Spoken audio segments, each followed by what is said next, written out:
Firman Tuhan hari ke-242, 30 Agustus tahun 2025, Kitab Yesaya, pasal 8 ayat 17, perikop, percaya dan berharap pada Tuhan. 30 Agustus tahun 2025. Diambil dari Yesaya pasal 8 ayat yang ke-17. Dengan perikop adalah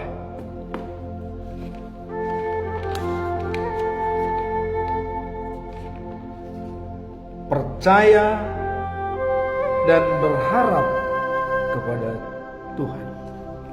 Itulah perikop daripada ayat hari ini. Sebagai nats adalah sebagai berikut. Dan aku hendak menanti-nantikan Tuhan yang menyembunyikan wajahnya terhadap kaum keturunan Yakub. Aku hendak mengharapkan Dia. Itulah firman Tuhan pada hari ini. Sebagaimana biasanya kita tetap sampaikan pedoman kita selama bulan Agustus, yaitu hidup baru adalah hidup yang merdeka dari perbudakan dosa dan takut akan Tuhan. Dijabarkan dalam Kolose pasal 3 ayat 9 sampai dengan 10. Janganlah berbuat dusta atau berhentilah berdusta. Kalau sudah menjadi manusia baru dan meninggalkan kelakuan-kelakuan yang lama sehingga menjadi manusia baru. Kemudian berusahalah memperbaharui diri setiap saat dalam diri kita sendiri, dan yang kita perbaharui adalah spiritual capital kita, harta rohani kita, di mana utara sejati kita adalah Tuhan. Kita perbaharui hubungan dengan Tuhan untuk membuat waktu bertemu dengan Tuhan melalui firman-Nya. Berdoa kepada Tuhan, renungkan firman Tuhan. Itulah untuk menguatkan spiritual kita. Dan orang mengatakan ora et labora, bekerja sambil berdoa. Dan dikatakan oleh orang bijak, setengah daripada pekerjaan kita apabila kita sudah menyerahkan doa kepada Tuhan. Yang kedua, perbaiki physical capital kita, yaitu ada 3 aset yang harus kita jaga. Aset yang tetap dan aset yang bergerak, serta aset sumber daya kita, tenaga kerja, kaitannya dengan fisiologi tubuh kita. Olahraga teratur, tidur teratur, dan makan teratur, itulah yang bisa membuat kita eksis. Saya pernah berbicara dengan seorang supir taksi dari Medan. Yang penting dalam hidup ini, dia katakan adalah enak tidur dan enak buang air besar. Ini sangat simpel. Kalau enak tidur, berarti dia bisa membangun semua oksigen kebutuhan daripada tubuh. Enak buang air besar berarti pencernaan kita sangat baik dan tubuh kita mengolah makanan dengan baik. Itu statement daripada seorang supir taksi dari Medan. Yang penting dalam hidup enak tidur dan enak buang air besar. Bukan enak makan dan enak pariwisata dan enak segala-galanya. Dia bilang enak tidur. Memang kalau orang yang tidak bisa tidur, dia pasti berpenyakit. Dan susah tidur, insomnia itu mengatakan adalah mungkin ada pikiran yang ruwet atau penyakit yang kronis. Tapi kalau sudah enak tidur, pikirannya plong dan oksigen masuk di dalam otak kita, dalam diri kita akan baik kalau sudah enak tidur. Maka berbahagialah katanya kalau orang tidur sampai mendengkur, berarti dia sudah masuk dalam alam bawah sadar yang sangat dalam. Ya. Yang ketiga adalah kita harus selalu menjaga pengetahuan kita. Karena pengetahuan adalah merupakan bagian daripada habit. Ya. Kebiasaan kita adalah perpaduan daripada 3 sumber, yaitu knowledge, skill, dan hasrat, motivasi. Dan ini berubah menjadi habit, kebiasaan kita. Jadi untuk kita bisa terbiasa harus membangun pengetahuan kita, keterampilan kita, dan motivasi kita. Ini harus tiap hari kita asah. Dikatakan oleh Stephen Covey, serpent the soul, kayak mengasah gergaji, bukan mengasah golok. Gergaji diasah satu-satu, diket sekaligus, satu-satu dia. Ini pun begitu. Spiritual capital, physical capital, intellectual capital diasah dengan baik. Dan yang keempat adalah social capital. Harta kita untuk berinteraksi dengan orang lain, yaitu hubungan kita bersama dengan komunitas, kita bangun setiap hari. Berbaik dengan orang dan intim dengan orang, bersahabat dengan orang, mengikuti kegiatan-kegiatan sosial dalam masyarakat. Kita adalah manusia yang bergabung dengan manusia lainnya. Maka Bowman mengatakan manusia baru jadi manusia apabila bergaul dengan manusia lainnya. Itulah tugas kita dalam lingkungan sosial capital. Harta kekerabatan kita, harta berinteraksi kita dengan orang lain, kita jaga dengan baik. Nah, itulah dikatakan memperbaharui diri dalam 4 dimensi. Dimensi spiritual, dimensi fisik, dimensi intelektual, dimensi sosial kita. Itu merupakan suatu konsepsi sistem.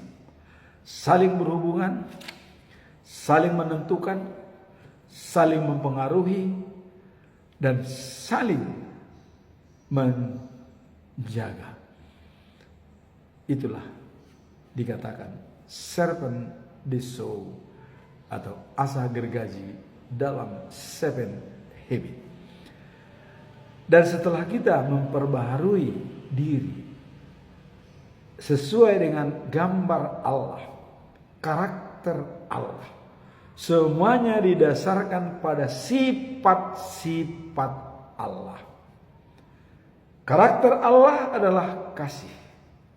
Semua dijalankan, baik itu spiritual capital, physical capital, intellectual capital, dan social capital. Semua dasarnya adalah kasih. Kita jalankan dengan kasih. Artinya kasih kepada Tuhan Allah, dari segenap jiwa, dari segenap hati, dari segenap akal budi, dari segenap kekuatan kita. Itu kita utama. Dan yang kedua, kasihilah sesamamu seperti dirimu sendiri. Dalam berhubungan dengan sosial capital kita pakai adalah mengasihi sesama. Nah, sehingga sifat-sifat Allah, karakter Allah sudah kita jalankan, maka kita bisa memperbaharui diri setiap hari.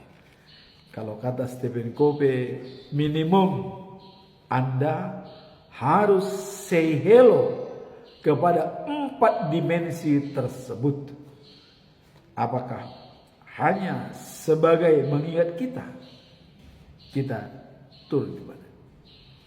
Dan jangan kita memfokuskan satu titik, yaitu hanya membaca Alkitab, hanya kita meditasi, ya, yang lainnya lupa. Jadikanlah 4 dimensi itu seperti roda ban mobil yang berjalan seimbang. Kalau 30 menit kita dalam spiritual capital, 30 menit kita berolahraga, 30 menit kita baca firman, pengetahuan, dan 30 menit kita juga bersosialisasi dengan orang lain. Kita jalankan seimbang dari ke-4 dimensi tersebut. Dan ada kalanya satu kegiatan mencakup dari 4 dimensi dilakukan secara paralel.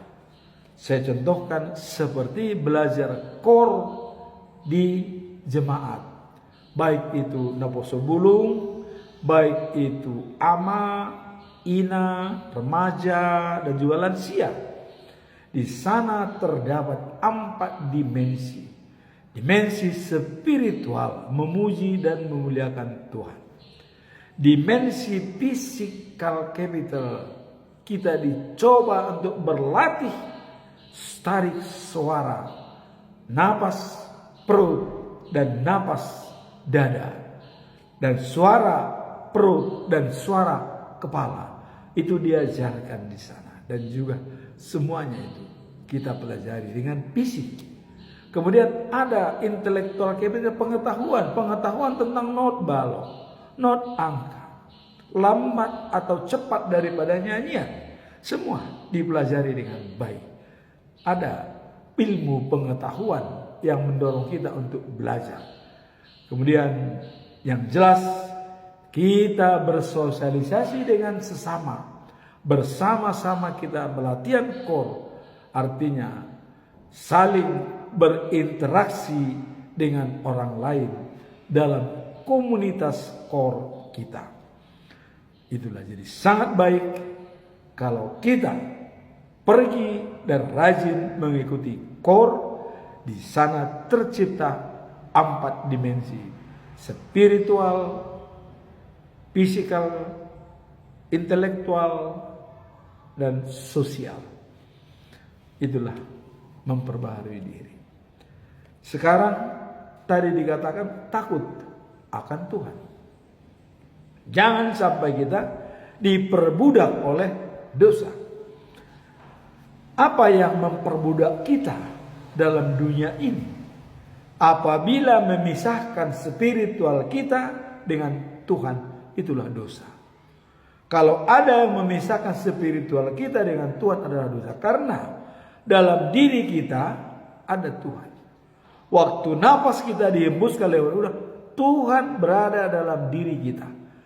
Maka kita disebut sebagai rumah Tuhan. Seperti pernyataan Daud. Dalam Mazmur 23 ayat 6. Apa dikatakan? Kebajikan dan kemurahan belaka mengikuti aku seumur hidup, dan aku akan diam di rumah Tuhan sepanjang masa. Pada saat itu belum dibangun bait suci, tapi dia mengatakan aku akan diam di rumah Tuhan sepanjang masa. Rumah Tuhan adalah dirinya sendiri. Jadi kalau dia berdiam di rumah Tuhan sepanjang masa, berarti dia sudah menciptakan dirinya adalah rumah Tuhan. Tempat Tuhan bernaung, tempat Tuhan berdiam dalam diri kita.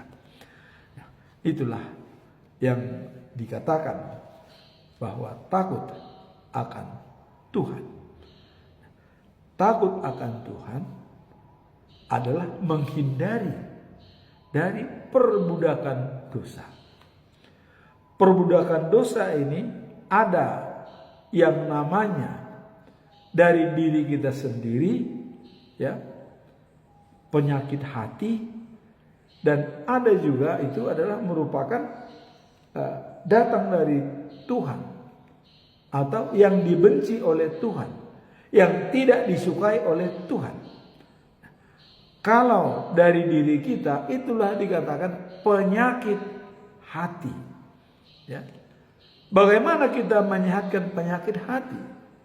Penyakit hati ada 8. Pertama adalah buruk sangka. Dengan buruk sangka, kita bisa membuat sesuatu paradigma yang salah terhadap seseorang.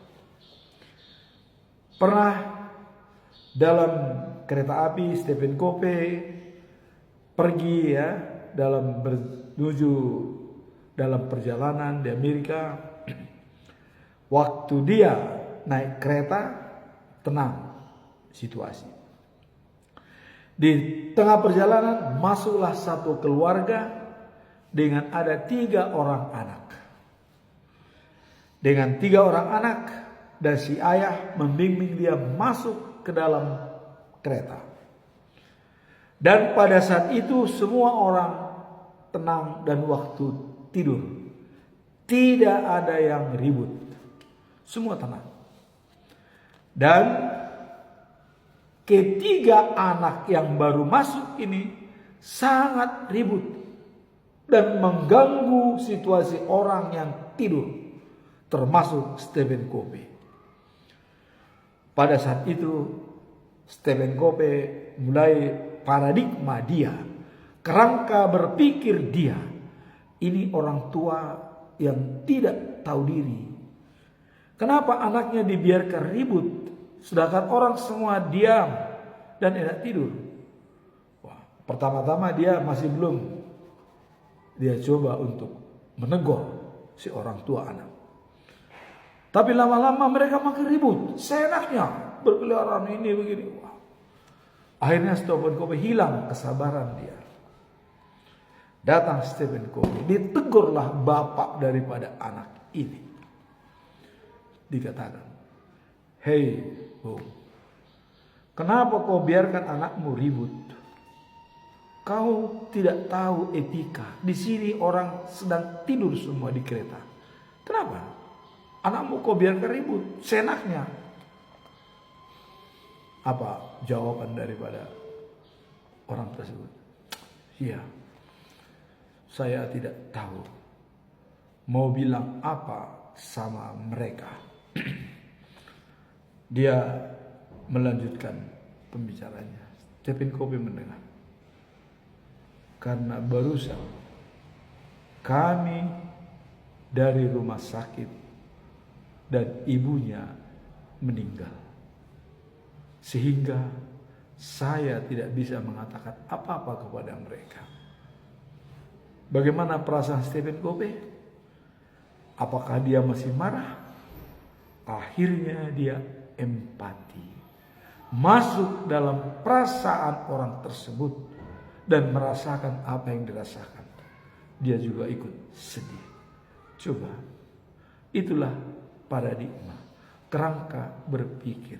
Dari awal buruk sangka, kalau itu tetap kita simpan dalam diri kita, padahal tidak pada tempatnya, pada kejadian yang sebenarnya, kita sudah berdosa, sudah membuat kesalahan.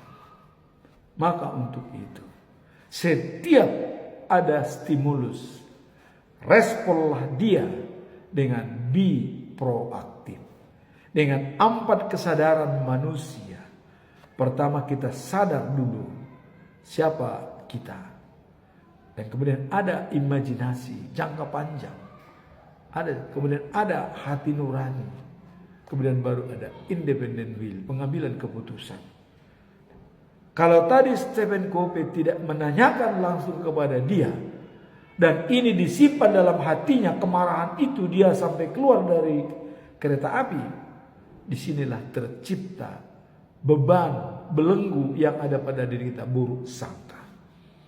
Dia dengan menjelaskan, ibunya baru meninggal, saya tidak bisa mengatakan apa-apa. Stephen Covey sadar, oh iya, biarlah anak itu ceria dalam hidupnya. Akhirnya dibiarkan. Itulah buruk sangka. Kemudian bagaimana dengan buruk lidah? Buruk lidah adalah suatu perkataan yang tidak kita kontrol dan mengakibatkan orang lain tersinggung atau banyak orang yang kena getahnya akibat daripada pembicaraan kita. Nah, disinilah dikatakan jaga lidahmu dengan baik. Mulutmu adalah harimau. Kalau sudah keluar dari kita itu sulit untuk dikembalikan. Maka sebelum itu kita keluarkan, pikirkan dahulu. Dalam istilah orang Batak, joloni dilat bibir, asani dok hata. Lebih dulu pikirkan, baru sampaikan apa yang mau dikatakan. Itulah menjaga lisan kita dengan baik. Yang ketiga adalah adanya menggunjing. Jangan sampai kita menggunjing atau ngerumpi, berbicara dengan orang tetangga di sekitar kita, masuk dalam daerah terlarang. Apa itu daerah terlarang?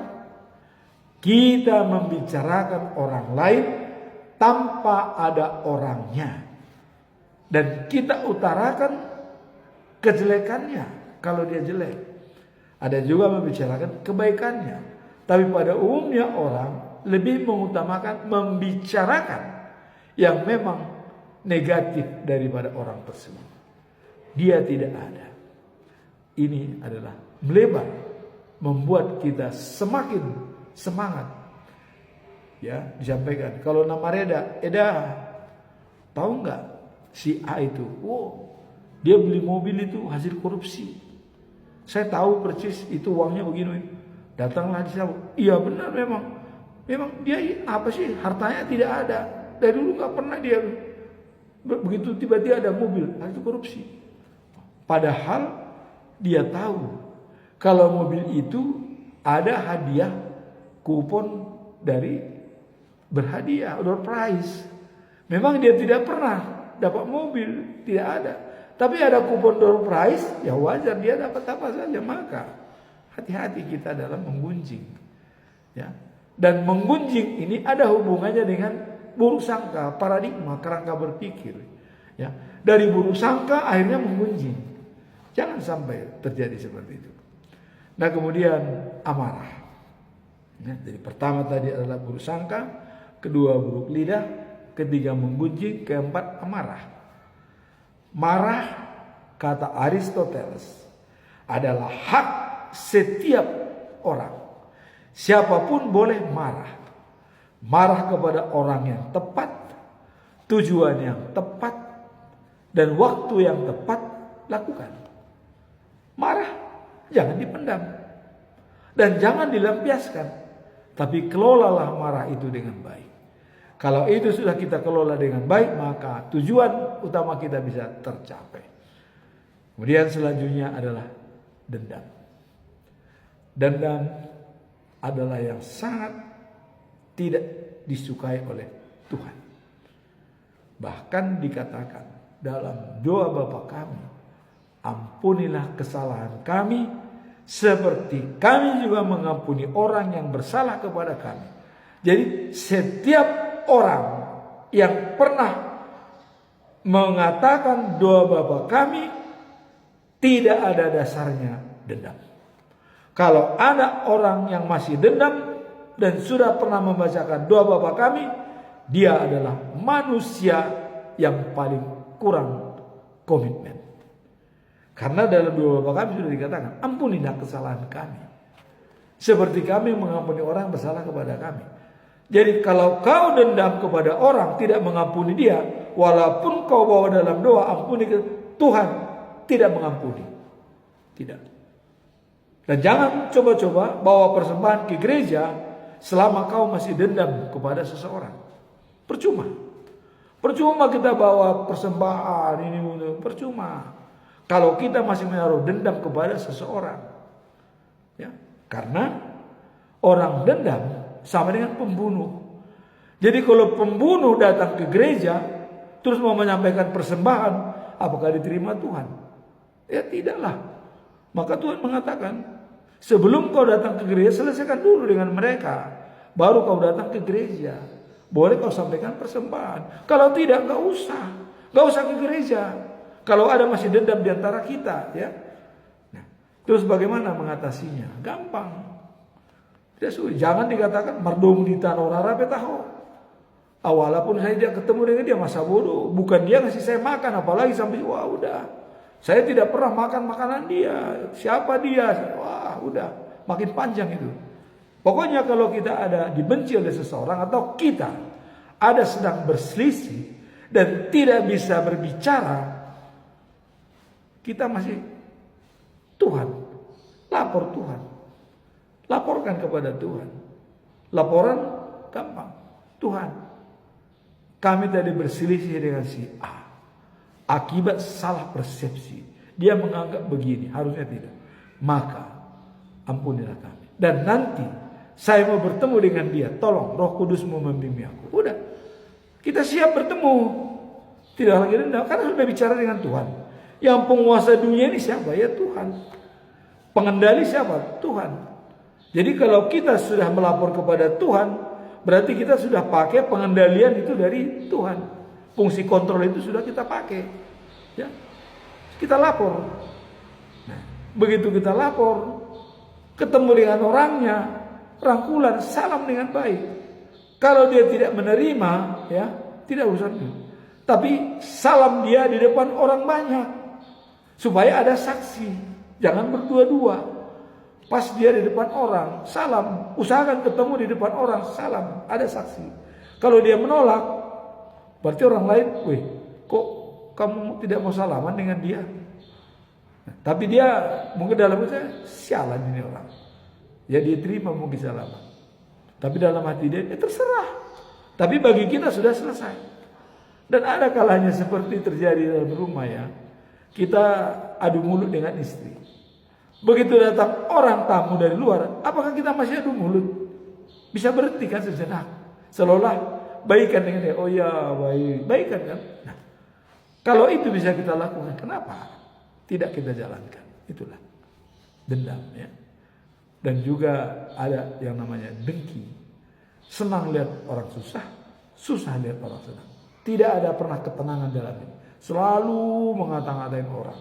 Orang beli daging, dia bilang kami tidak makan daging karena banyak kolesterol. Padahal dia tidak punya duit, tidak mampu beli daging ya. Nah, terus kalau orang beli tempe, wah, dia cuma bisa beli tempe, nggak bisa beli daging. Jadi salah duduk, salah berdiri itu namanya orang dengki. Salah semua di matanya. Makanya dia senang lihat orang susah, susah dia lihat orang senang. Nah, yang ketujuh adalah serakah. Serakah ini bisa kita lihat dalam perjamuan pesta. Kita lihat ciri-ciri orang serakah. Coba perhatikan nanti. Siapa yang membawa makanan paling banyak, ikutin. Dan catat orangnya. Dan ikutin sampai dia selesai makan. Ya, begitu selesai makan, coba lihat piringnya. Masih banyak nggak sisa? Kalau ada sisa, berarti otaknya itu adalah serakah. Itu bisa kita lihat. Kita lihat orang, ada dikumpuli semua makanan itu dalam piringnya dia. Semua lengkap, dibawa. Yang dimakan cuma sedikit. Sisanya lebih banyak. Lebih separuh ditinggalin. Itulah otak yang serakah. Jangan seperti itu. Kemudian ada ria, pamer. Ya. Selalu ingin dilihat orang. Kalau berbuat ingin dititik, diwartakan. Pernah itu karena dia memberikan sesuatu, tapi tidak diwartakan di gereja, ditanya. Persembahannya kok enggak diwartakan? Padahal itu bukan urusan dia. Biarkan aja. Mau diwartakan, mau tidak diwartakan tidak masalah. Kalau itu mau dihilangkan oleh para lalu, itu silakan, urusan dia. Begitu kita berikan, itu bukan lagi hak milik kita.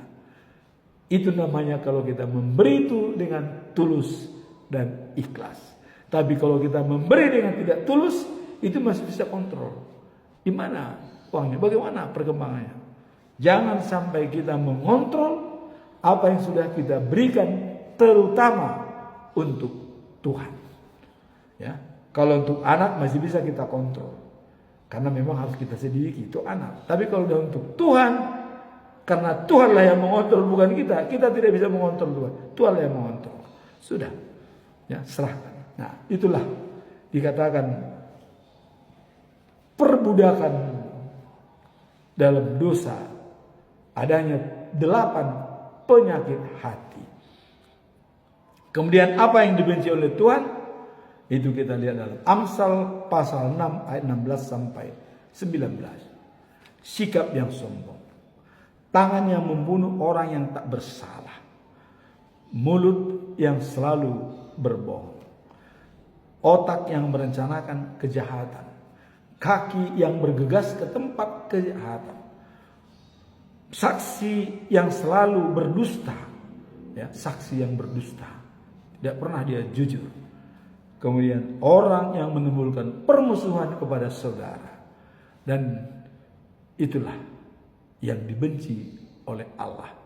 Ada 7. Jadi mari kita merdeka dari perbudakan dosa dan takut akan Tuhan. Itulah pedoman kita selama bulan Agustus, menjadi manusia baru, merdeka dari perbudakan dosa dan berhenti berbuat dusta, dan selalu memperbaharui diri sesuai dengan karakter Allah, yaitu kasih. Sekarang kita masuk dalam perikop hari ini. Apa latar belakang perikop hari ini? Bahwa dikatakan percaya dan berharap kepada Tuhan. Apa latar belakang bahwa keluar kata-kata seperti ini? Latar belakang daripada kitab Yesaya pasal 8 ayat 17. Ayat ini menyampaikan pesan penting mengenai kepercayaan kepada Tuhan dalam situasi sulit. Jadi dalam situasi sulit, apakah kita bisa percaya kepada Tuhan? Itu yang menjadi latar belakang perikop ini. Jadi dalam situasi sulit, kita tetap berharap dan percaya kepada Tuhan. Itulah latar belakang daripada ayat ini.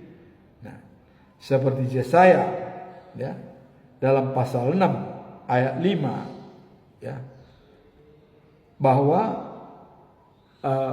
Yesaya seorang yang menyenangkan hati Tuhan. Jadi kenapa Yesaya ini mengatakan tetap percaya dan berharap kepada Tuhan dalam situasi sulit? Walaupun kadang-kadang Tuhan tidak mendengarkan atau menyembunyikan wajahnya kepada kita, tapi itu ada rencana Tuhan lebih besar.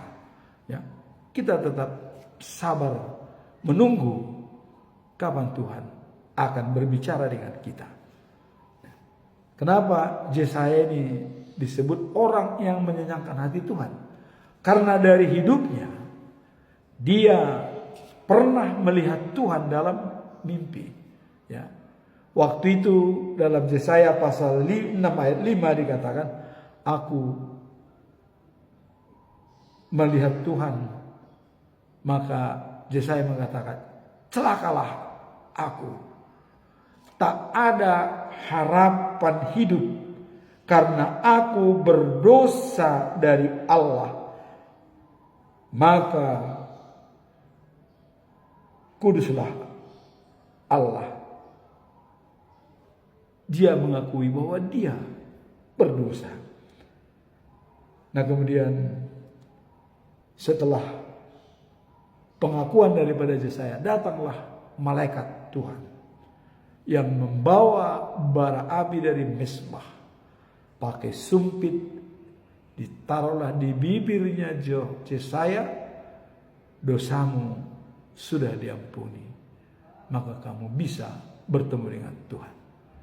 Maka dari situlah Yesaya berani dan siap bertemu dengan Tuhan.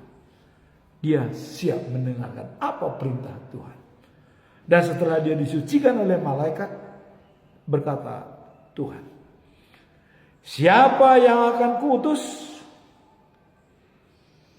Kemudian disambung oleh Tuhan, siapa yang akan membawa berita kita?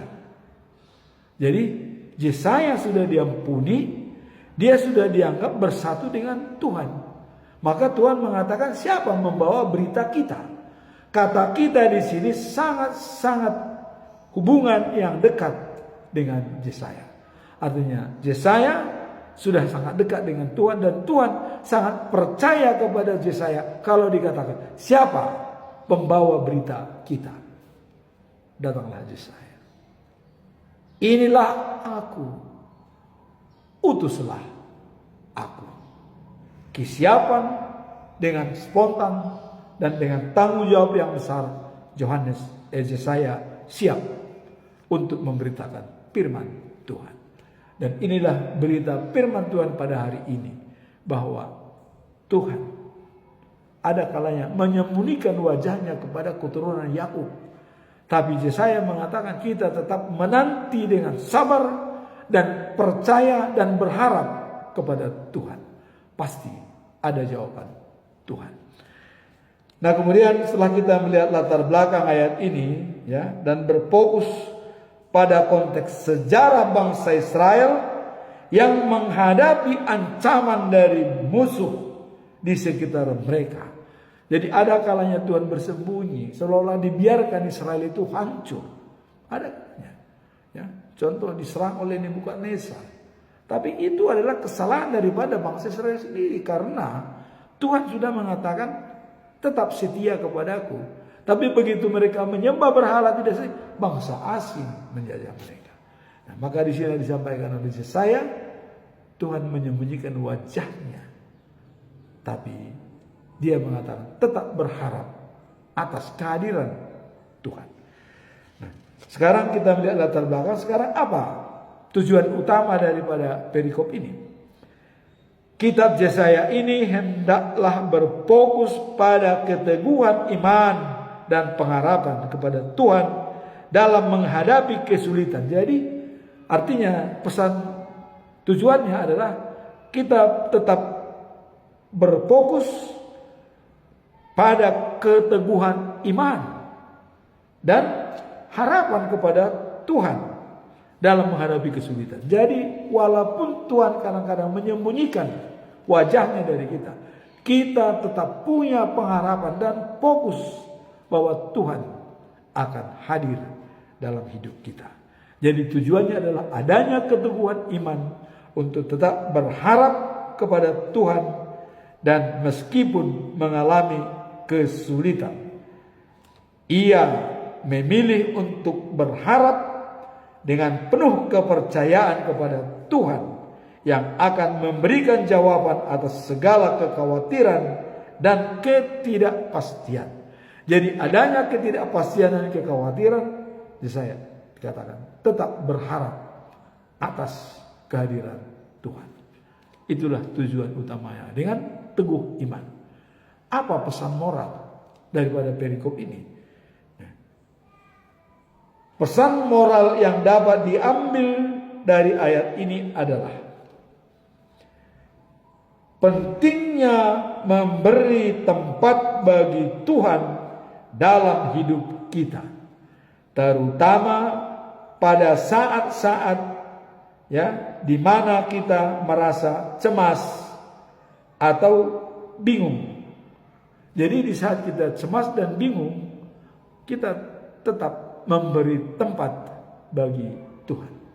Maka dalam Mazmur pasal 50 ayat 23 dikatakan, mengucap syukurlah dalam segala hal dan memberikan jalan Tuhan lapang dalam diri kita, sehingga Dia akan memperbaiki hidup kita. Nah, kalau dalam Mazmur ya pasal 27 ayat 14, untuk bersabar menunggu Tuhan, karena Dia akan memberikan apa yang kita butuhkan pada waktunya. Bersabar menunggu, Tuhan akan memberikan pada waktunya. Dan ini dikuatkan dalam Pengkhotbah pasal 3 ayat 11. Segalanya indah pada waktunya. Sabar dan yakin. Itulah pesan moral daripada perikop. Sabar dan yakin. Semuanya indah pada waktunya. Apa implementasi atau penerapan daripada ayat ini yang paling nyata dalam hidup kita? Nah, dalam kehidupan sehari-hari, menantikan dan mengandalkan Tuhan sebagai sumber harapan dan kekuatan dan bimbingan, ketika menghadapi ujian dan kesulitan. Jadi menantikan dan mengandalkan Tuhan sebagai sumber kekuatan dan bimbingan kepada kita pada saat kita mengalami kesulitan. Itulah implementasi. Dan dikatakan dalam Mazmur pasal 37 ayat 7 dikatakan, berdiam dirilah di hadapan Tuhan dan nantikanlah Dia. Jangan marah karena orang yang berhasil dalam hidupnya, karena orang melakukan tipu daya. Jadi jangan iri kita kepada orang yang berhasil dengan tipu daya. Jangan iri. Kita tetap sabar menanti kedatangan Tuhan. Ingat, Tuhan pasti hadir di dalam diri kita. Kuncinya adalah kita sabar dan berharap dan percaya kepada Tuhan. Dalam Amsal pasal 16 ayat 32 dikatakan, orang sabar melebihi seorang pahlawan. Orang yang menguasai diri melebihi seseorang yang menaklukkan sebuah kota. Jadi kita kalau sabar sudah menjadi lebih daripada seorang pahlawan. Kalau kita menguasai diri, dapat mengendalikan diri dalam situasi itu, kita melebihi daripada orang menaklukkan sebuah kota. Kita tahu, menaklukkan kota itu bukan sembarangan. Harus pakai tentara yang kuat, peralatan yang canggih, baru dia bisa menaklukkan sebuah kota. Kita lebih dari itu apabila kita bisa menguasai diri dalam menanti kedatangan Tuhan. Dan demikian jugalah firman Tuhan pada hari ini. Maka kita harus tetap sabar, setia, dan berharap kepada Tuhan bahwa tujuan kita life after life di New Jerusalem. Kedatangannya yang kedua kali, kapanpun itu, kita tetap sabar menanti, menunggu kedatangan Tuhan. Semuanya indah pada waktunya. Amin. Tuhan memberkati kita semua.